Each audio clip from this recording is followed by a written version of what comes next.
అందరికీ నమస్కారం. ఇప్పుడే హాస్పిటల్ ఐసీయూలో ఉన్న శ్రీతేజ్ ఐసీయూలో చూసి బయటికి వస్తున్నాను. డాక్టర్స్ అందరితోటి నేను మాట్లాడాను. అబ్బాయి రోజు రోజుకి రికవర్ అవుతున్నారు. లాస్ట్ 14 డేస్లోను, పర్టికులర్ లాస్ట్ 10 డేస్లో రికవరీ కనపడుతుంది. బట్ చాలా టైం పట్టొచ్చు అని కూడా చెప్పారు. ఇలాగా ఆ అబ్బాయి కోలుకోవడానికి ఏమైనా చేయడానికి మేము సిద్ధంగా ఉన్నాము.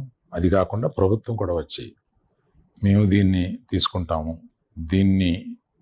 ఈ అబ్బాయిని సంపూర్ణ ఆరోగ్యంతో చూడడానికి ప్రభుత్వం కూడా ముందు రావడం చాలా అభినందనీయం. చాలామంది అభిమానులు కానీ, బంధువులు కానీ, మిత్రులు కానీ అల్లు అర్జున్ ఎందుకు హాస్పిటల్కి వెళ్ళలేదు అని అడుగుతున్నారు. దానికి కారణం చెప్తాను.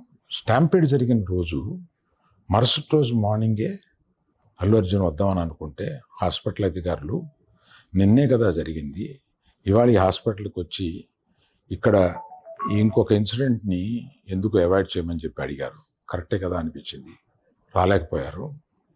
ఆ రోజునే కేసు పడింది.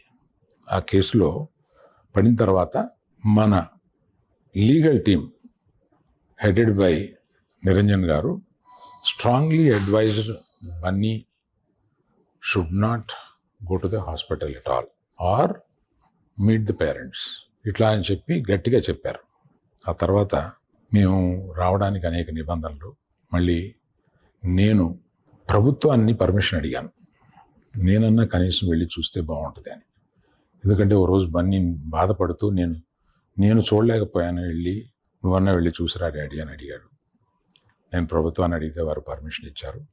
ఈ పర్మిషన్ నాకు ఇచ్చిన చీఫ్ మినిస్టర్ గౌరవనీయులు రేవంత్ రెడ్డి గారికి, పోలీస్ శాఖకి, మన హాస్పిటల్ అధికారులు, సిఇఓ గారు అభిమన్యు, మెడికల్ డైరెక్టర్ సంబిత్ గారు, వీరందరికీ, హాస్పిటల్ వర్గానికి అందరికీ నా కృతజ్ఞతలు తెలియజేస్తున్నాను.